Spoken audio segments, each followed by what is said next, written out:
Well, good afternoon, everyone, and welcome to another edition of Lunch Update, our program to help you stay curious, connected, informed, live, and in real time. This conversation, like all of our Lunch Update programs, are made possible by our presenting sponsor, Perkins Coie, but we'd also like to take a moment to thank our Accelerate sponsor, Baker Tilly, and our emerging and small business sponsor, Easy Office Products. As always, we record these Lunch Updates, even though they're live, and then we make them available at madisonbiz.com. And coming up, we'll be joined by what I hope will be one of the great conversations that we've had this year by UW Professor Dr. David McDonald. His specialty is in Russian history and Vladimir Putin. And so who better to just help us discuss the ongoing conflict, the war within Ukraine by Russia, and then provide historical context as we explain what might be next and how we got to this moment. But first, let me give you a few chamber updates.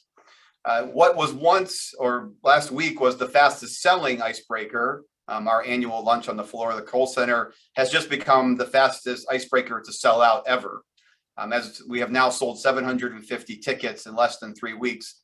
Our 8th annual event that is presented by CUNA Mutual Group will take place on April 13th, and as I said, is on the Kohl Center floor, but for the first time in 3 years, we will actually be back on the Kohl Center. This year's theme is recalibrate, which means to turn our thinking to things that we need to reevaluate, to reconsider, even to redo as we move towards a greater Madison future, or the future that Madison needs. The historic interest in the tickets for Icebreaker has been heartening, but most importantly, I think it's another sign that our collective desire to return, connect, and move forward together is stronger than ever.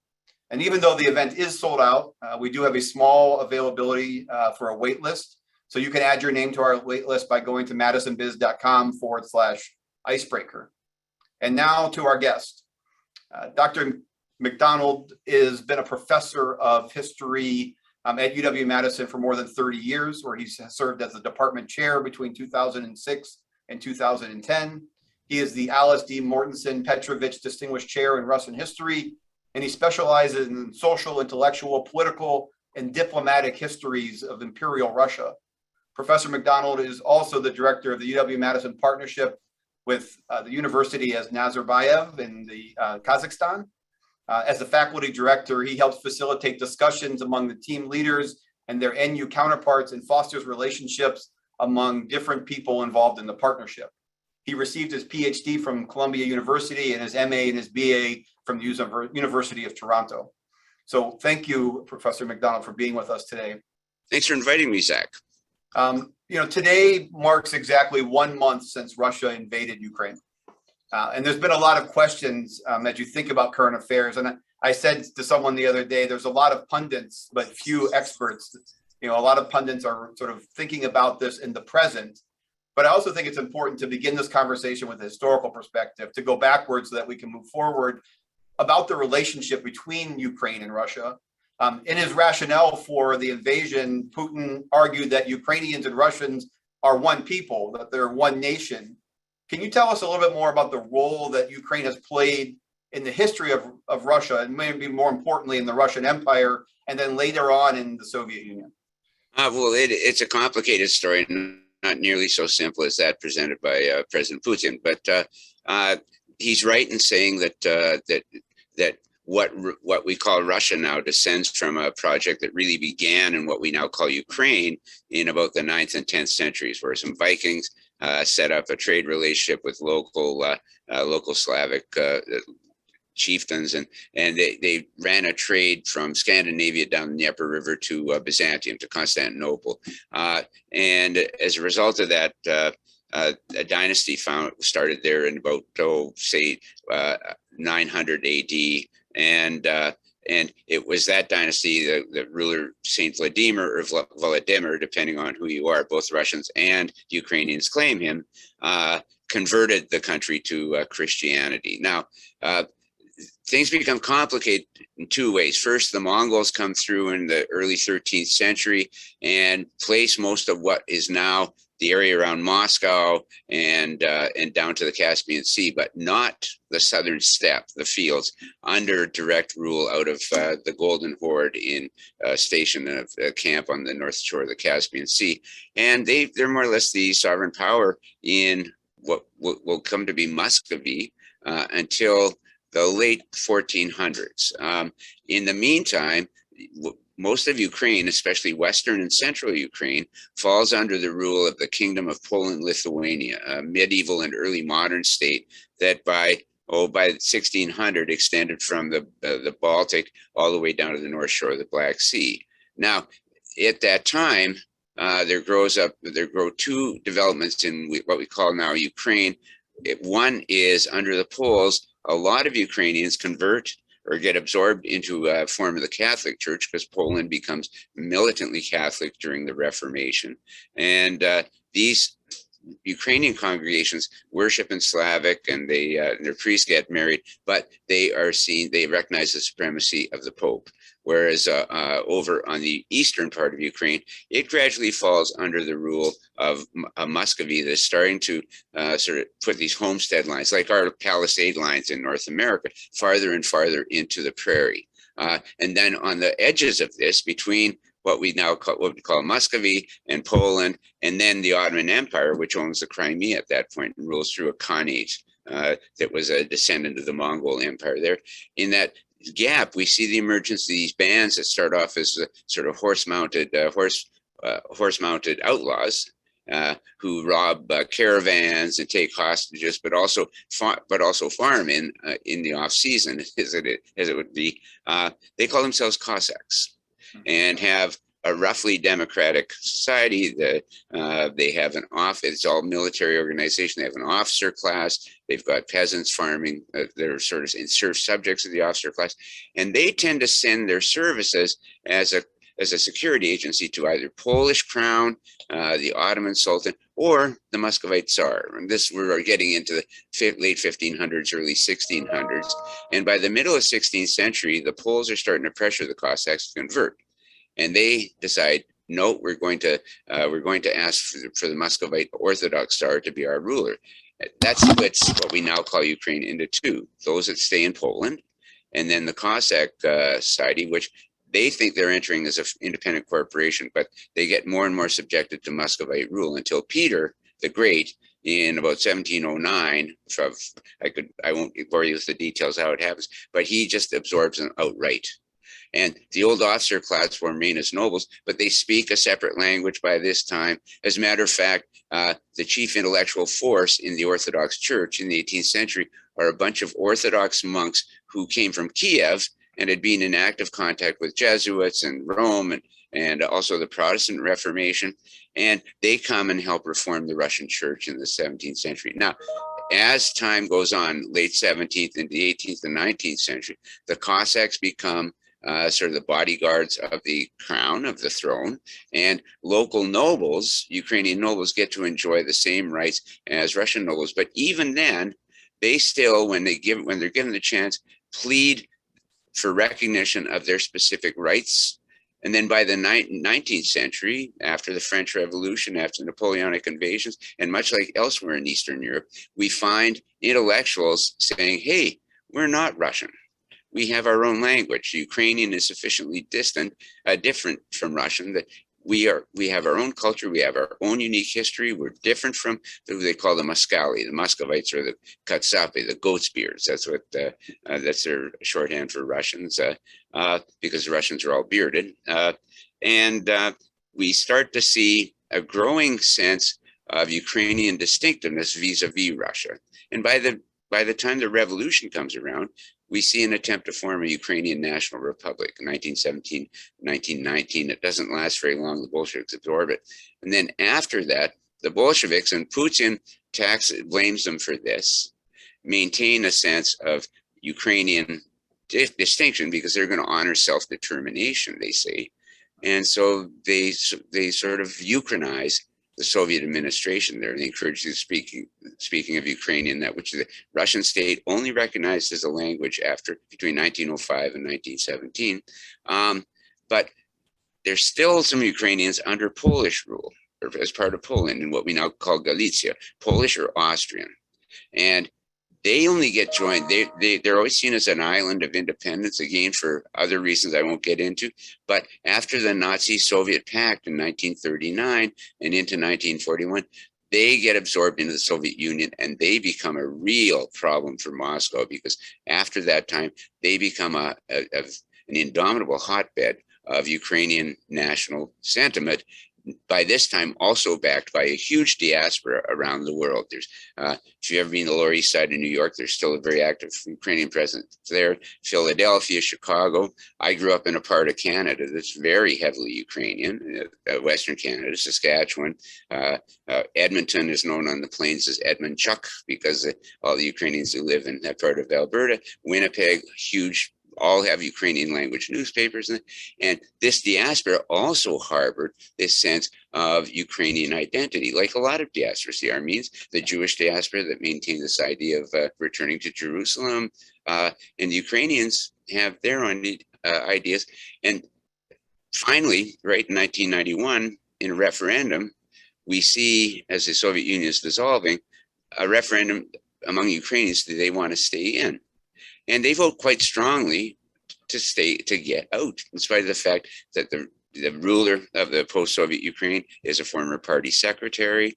And from that time on, we see contention between, on two axes. One is regional, Eastern Ukraine, say Donetsk, which we've heard a lot about, and Lugansk or Luhansk, maybe even Kharkiv. There you have quite a mixed population of Russophones and Russian speakers and Ukrainian speakers. Kiev was long a Russian-speaking city. It still is. When we're listening to broadcasts from the BBC, we hear Ukrainians complaining about Russian attacks in Russian, right? And then in the south, in the Crimea, that had long been a Russian naval base, and you have a huge veterans population there who see themselves as Russian. And officially, Crimea had only become part of Ukraine in 1954. But the other divide is generational. That there's a lot of older people that until a month ago still had a creeping affection for Russia and for the Soviet Union and for everything that had disappeared and changed their lives, whereas younger people tend to be much more ardently Ukrainian, fluently bilingual. If they were growing up speaking Russian, they speak great Ukrainian. You see it even, well, Zelensky, the current president, he had to learn Ukrainian as a grown-up, that Russian was his native language. So they are two distinctive nationalities, and whatever Putin says, one of the tests is, do they see themselves as distinctive? And they do, and they have for a long time. And they sort of play to the Russians the role that the Scots play to the English, or the Canadians to Americans, New Zealanders to Australians. It's one of these things where they define themselves by not being sort of the big brother other, and that really complicates things, because Putin follows a Russian tradition which sees the Russian state as the heir of this old Kiev Rus empire, and they revere Kiev. If you're going to back the church like Putin does, the church starts in what's now Ukraine. And they never talk about the 18th century theologians from Ukraine that helped make the modern church either. But that's so there's a very involved and intimate relationship, but at times it's been quite warm, but it doesn't matter. Now it is not at all. And as we saw in the New York Times story yesterday, a group of generals retired in active duty apparently circulated a memo and they said this war that you're thinking of is lunacy, because it's going to make undying enemies out of people that we've considered our friends and brothers. Sorry for that. To that point, Ukraine was one of the first to come into the Soviet Union. They were one of the first to come out of the Soviet Union. But let's say we were brought into the Soviet Union. Okay. Okay. But on the counterbalance to that was NATO, right? And there was a drawing of political lines between the Soviet Union and NATO. And while those maps have changed post 91, with more countries that were once Soviet are now joining the Western Alliance. So they were Soviet controlled. Now they're joining the NATO or the alliance. And I think Ukraine's interest in joining NATO has been viewed by many Russians, including Putin, as the last straw to protect what were once the Soviet interests. Yes. Can you provide context for us then on the role of NATO and that sort of changing map that we've seen post 91 to this current moment, this current conflict? Okay, there's two elements to that, right? One, all the states that have joined NATO since 1991 were members of the Warsaw Pact, right? The three Baltic states were part of the Soviet Union. Georgia hasn't joined. Poland was communist. Czechoslovakia, now Czech and Slovak republics. Hungary, Romania, Bulgaria were all.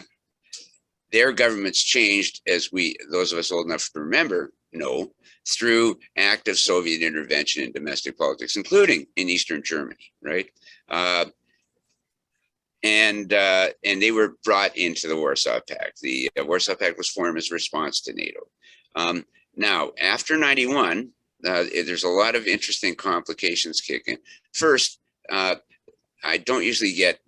There's two things that have bothered me in the current discussions over the crisis that's going on in Ukraine now. One is that somehow the West expanded. The West didn't expand. All these governments actively sought membership in NATO and had to pass certain requirements in order for inclusion in it. Just same as with the EU, right?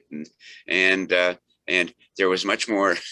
I'd say there was much more choice by the locals in which alignment to belong to. And although at the same time, I can see if you're Russian, and that's one thing that I've heard people say that it's all these difficulties are the Americans' fault. I generally reject that interpretation, but the one thing I would say was our side acted with a unique lack of sensitivity. We were so impressed with the scope of our victory, apparently in the Cold War, that we became very dismissive of Russia and dismissive of what Russians considered legitimate historic claims of interest in certain spheres. And I think what you heard 4 weeks ago, Monday, that paroxysmic speech that Putin gave, it was pure vitriol. But it was an accurate reflection of how his generation feels the way Russia was treated. That we kicked them while they were down. We stomped on their territory. We didn't respect their concerns about their own security. And they would say that their trauma during World War II was a really searing experience. And that's part of how people would explain the formation of the Warsaw Pact, was to have a buffer to protect from anything like that again. And this generation sees the West as hostile, disrespectful, and the rest of it. So NATO's role has really been. I don't think that's the sole precipitant, but it has been a trigger. It was a trigger for a revolution in 2004 in Ukraine, right? The Orange Revolution, where there was a rigged election that actually saw the poisoning of the presidential candidate who lost, and the installation of this guy Yanukovych. And then he finally gets reelected after 2009. And then he gets overthrown because Ukrainians want to join the EU. And Russia had spent a lot of money, spent a lot of effort on shoring up Yanukovych, but also trying to persuade Ukrainians not to. And it's at that point, when they overthrow him, that we see Crimea annexed, but only after the Olympics in Sochi had been completed. So I'll leave that open there. Go where you like with that, please. So I guess one of the things as maybe some of your own opinion then. So we think about the historical context of all of this and global powers and, power struggles. And when you think about the historical context with Russia, and if Russians feel that Ukraine joining NATO is the last straw, and I just assume from what I've read, there's a mix of feeling within Ukraine about whether they should be part of NATO or not. Do you think that that's a bright line? Do you think NATO should be, or that Ukraine should become part of NATO? Or is that truly a bridge too far for the Russians and not worth the sort of global tension that we see today? Well, I think we can tell by the energy of Putin's and company's response that it's probably a bright line. Certainly is for them. And we should, there was, right on the eve of everything breaking out, there was a proposal that Ukraine should have a status like Finland and Austria after World War II. You're neutral. You're not allowed to align yourself with any body. But the Russians also want them to disarm. And the other thing, the second thing I referred to earlier that's going on in discussions that seems to be being forgotten is one of Putin's non-negotiable demands at the outset of all this stuff was that NATO had to disarm and evacuate from every country that had joined it since 1991, which is, again, Estonia, Latvia, Lithuania, Czech Republic, Poland, all the way down to the Black Sea. And how that could be a starter, I don't know. But in terms of Ukraine, I can understand Russian sensitivity, but they just wanted that. They want an end to Ukraine as a state, or the people who are currently in power, or the person who's making decisions. It's really hard to tell right now. So, I mean, part of the person in power, I mean, part of Putin's actions, I mean, as I think we all know, and you've now acknowledged and stated based on your own expertise and analysis, the objective is to loosen or lessen NATO's influence and power over those former Warsaw Pact countries. Oh, absolutely. Well, it's a question to use a phrase that got filched in the United States. Well, we could get into that, but Putin's whole deal is to restore Russia to its former stature, and to convince people, look, you kicked us while we were temporarily down, and these things have happened in Russian history. Like, say, from 1605 to 1613, Moscow was occupied by Polish forces, right? And the dynasty, or the tsardom, was almost destroyed. And Putin would point to something like that and say, we always come back, and you kicked us while we're down. We're not going to forget it. And we're going to kick behind and take names. So for them, it is a red line, but they're also doing so in a much different international environment. And there's one thing that hasn't crossed any of their minds. Sure, he'd like to have the other states from the Warsaw Pact rejoin, but as a matter of fact, his Foreign Minister Sergei Lavrov referred to those as the orphan states of the Warsaw Pact in one speech. But the question that people asked at the outset that's still relevant: how are you going to govern Ukraine? Right. Well, before you even get to there, I have a question about.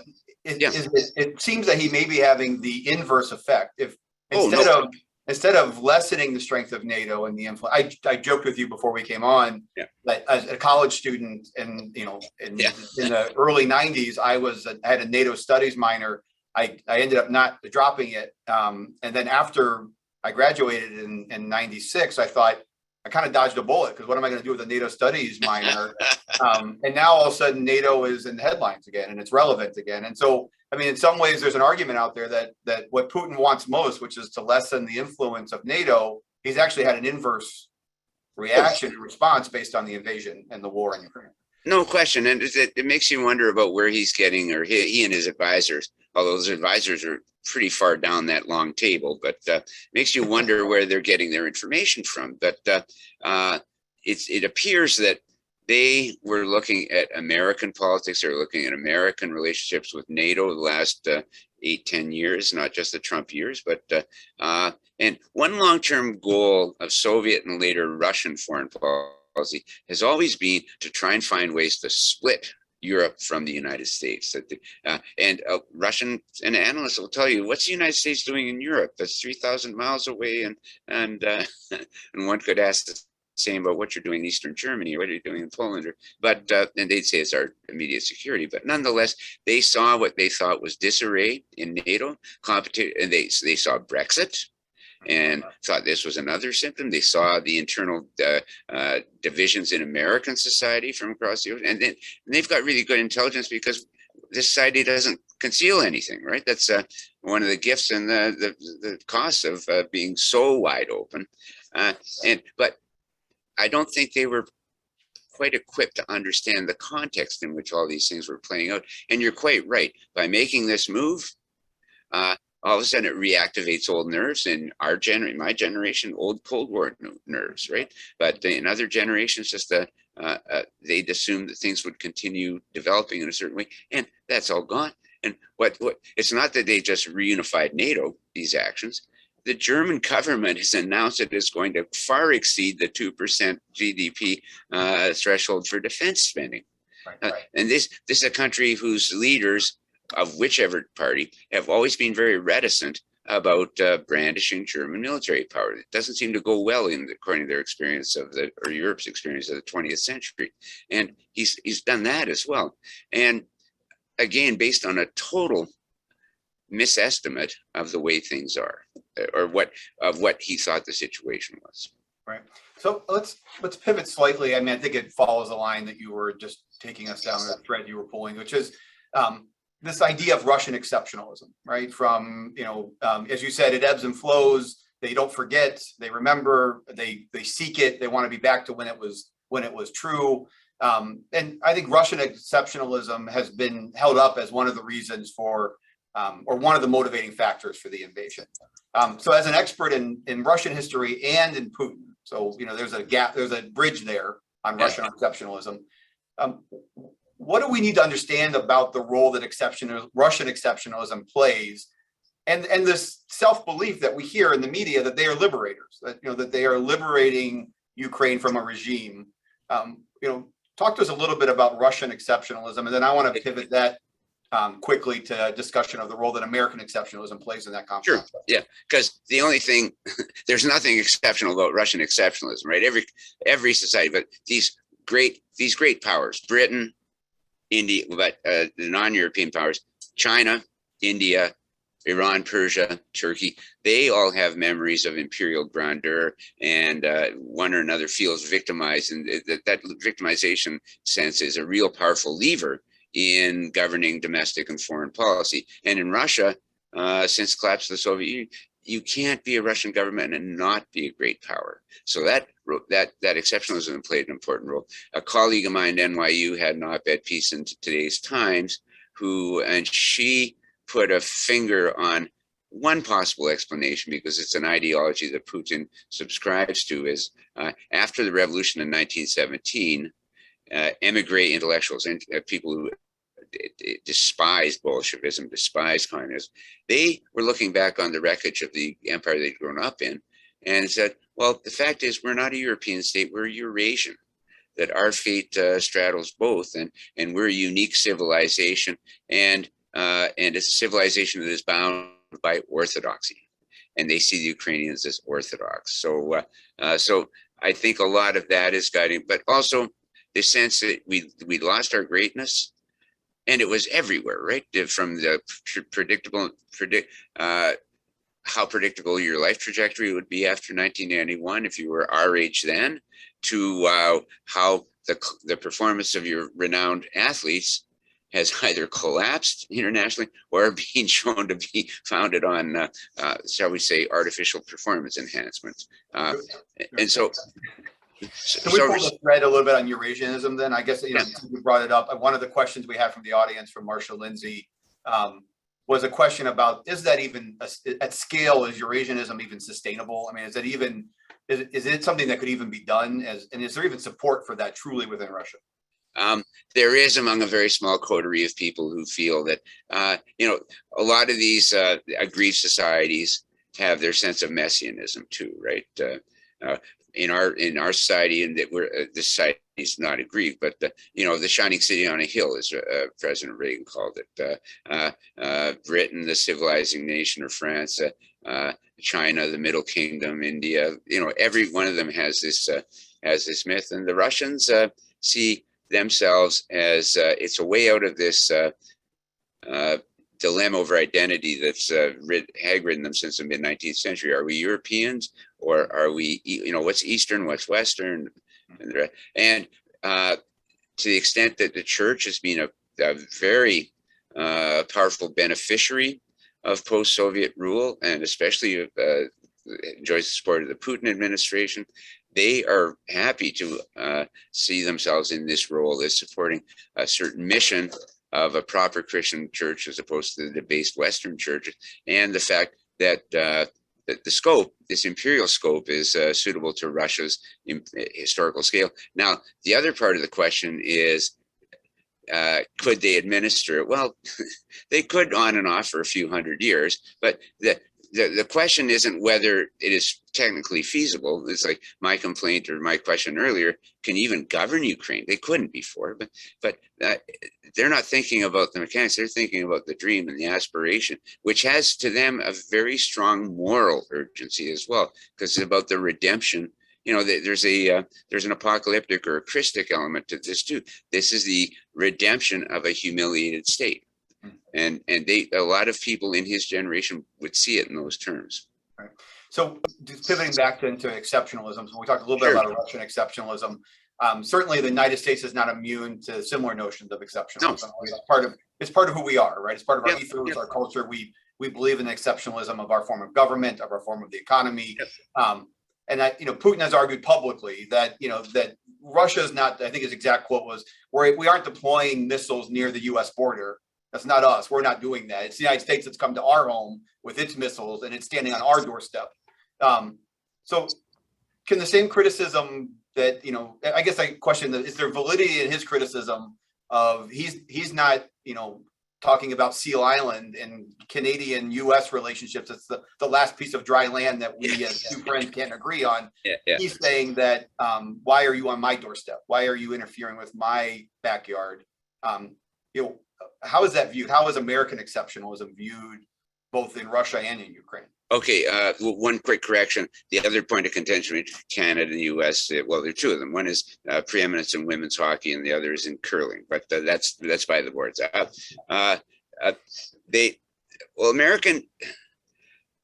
There's been this really interesting relationship between Russian states and what Winston Churchill would have called the English-speaking peoples. That going back to the 19th century, in the wake of the Napoleonic Wars, each society has used the other to describe itself by saying what the other is, we're not. So the British complained about Russia, this idea that Russia was like Sherwin-Williams covering the world, expanding into these vacuums. At the same time, why did they say this? Because they were counting Russian spies in India, in northern Persia, in Afghanistan, God save them both, Tibet. And I always ask my students, who's closer to home?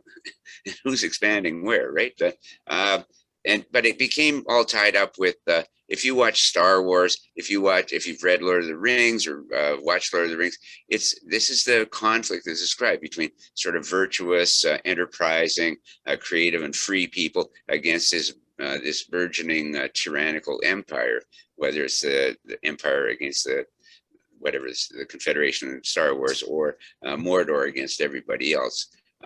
And so both sides have this mutual perspective that gets revived every so often. So in the early 20th century became the menace of Bolshevism and its worldwide aspirations, whereas Stalin was telling his people, no, we've got socialism in one country and all the capitalist and imperialist world wants to encircle us, so we have to be much better informed. That each order almost seems to depend on the other. I remember my dad years ago, big fan of the United States. He'd done his residency down here in Denver, and it encouraged me to come down the States to learn if I could play in the big leagues, et cetera, et cetera. One night, we're sitting in a lake, sitting on a dock in a lake on the border of Manitoba, by Lake of the Woods, Manitoba, Ontario border. Beautiful starlit night. We're listening to the White Sox because that's the only game we can get on the radio in that part of the world. Drinking a beer. We played golf that day. And he looks at me and says, I feel sorry for you living in that country, by which time I'd been here 13 years. And I say, words to the effect of WTF. And he said, what do you mean? You've always encouraged me to do this. And he said, well, since 1945, that country's been unified by this single foe. And it's given everybody a purpose, and there are the controversies in that, but this has been the dominant fact of American life for half a century, and it's gone. What are they going to do? And the Russians have the same problem, especially when they were down, and they were really down and out in the 90s in the first part of the 21st century. And now Putin's got this enemy. Ukraine is just seen as a stalking horse, cat's paw for the United States. But the other thing is there's a phenomenon called projection that you cast onto your adversary the attributes you think you might have and you fear you might have. And that's actually a very good way to read Putin. Right. Well, let's talk about Putin then. Let's talk about the Yeah. projection.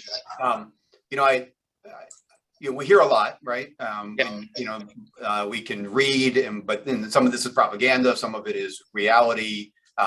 Not saying any of it makes him a good person, but we read about he's isolated. He might be taking steroids. I mean, there's all these sort of things out there. But what do you want people to know about maybe the most common misperception about Putin and his leadership style? I mean, what is it as Americans that we should try to understand about this man? A, he was in the KGB, but he was never a very senior officer. B, until about a year ago, the way I understood him was he was a broker among a bunch of contending elites. You had the oligarchs, you had the regional governors, you had the leaders of the Unified Russia faction in the Duma. You had the armed services, they call them the Siloviki, the sort of power ministries, army, the armed services, and then the secret police. And then you had the sort of intellectual, the think tanks. And they all agreed on him because he was capable, he was decisive, he was the opposite of Yeltsin. He seemed to enjoy the popularity of the public, and he did genuinely during the first decade of the century. He took care of the threat from the Chechen terrorists. In their view, he seemed to get Russia reestablished, a member of the G8 as it became. They were riding. Remember, oil prices compared to historical norms in those years, they were riding high on oil prices. The Russians had a great period of prosperity and order. He tamed the oligarchs, who many Russians were distressed had become sort of like the Wild West robber barons. The episode of Mikhail Khodorkovsky, whom he imprisons for 8-9 years before letting him go with about 100th of his assets, ends up in Switzerland. But I think 2014 and the deposition of Yanukovych really was a turn for him. Well, two things. One, remember, he gets the Russian Constitution says you can only serve 2 terms as president. Well, and they do that. And he has his vice president Medvedev, his prime minister Medvedev, get elected in a move that is called, those in the audience who play chess, Russians call it a zugzwang, which is a Russian word for castling move, right? Switching the rook and the king. And so 4 years later, he goes back in, and there were big riots in Moscow, Petersburg, Nizhny Novgorod, most of the big cities, all the way out to Irkutsk and Vladivostok, and that threw him. And then the whole thing with the overthrow of Yanukovych, and that was a bloody revolution. That was very different from Maidan in 2004, 2005. This was the Orange Revolution.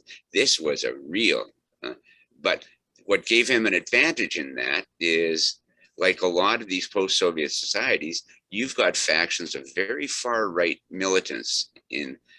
You got them in Russia, but you got them in Germany. You've got them in Poland, and in Russia, in Ukraine, you had people who identified with a couple of resistance leaders who'd allied with the Nazis in World War II. And that's the one thing Russians have that we don't have, is just an incredibly deep historic and compelling memory of World War II as a moment of national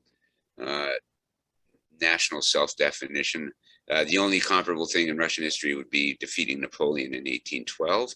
And for them, that's the one experience of the 20th century that they can take genuine pride in. And the Brezhnev years, they played it like a drum, and Putin is very effective with it. So he uses that to appeal to sentiment and dissent and the sense that the West is never appreciated. Like, they watch Saving Private Ryan and they say, well, the only reason that invasion was possible because of all the millions of people that died from Stalingrad, Kursk, Leningrad, all the way, which goes unmentioned, right? I think the other thing we learned is don't invade Russia in the winter. Yeah. So I want to, I guess, like you talked about the oligarchs, so I just want to, quickly touch there, and then I want to pivot to what the future might look like in the last 5 minutes or so we have. So yeah, just go to quickly on this one. We hear about oligarchs. Most of it's these mega yachts trying to find ports and docks. And that's wild. We talk about billions of dollars. What role does that play in the future of how Putin's, his hold on power moves forward, or does it move forward? And I guess maybe more importantly, this is a question that comes from one of the viewers, Francis from ULI asked, does the average Russian citizen give Putin a pass at the end of this, and they blame the oligarchs? Like the Russians blame the nobles, but not the czar. I mean, so does Putin stay in power, and do the oligarchs play the same role they did at the end of this conflict? I can answer the second one first. The thing about Putin, a specific group of Russians will give him a pass, and it'll be Russians. I'm 67. If you're anywhere down to, if you were 20 years old in 1991, chances are you're giving Putin a qualified or a total pass right now, because you experienced the total collapse of the world you knew.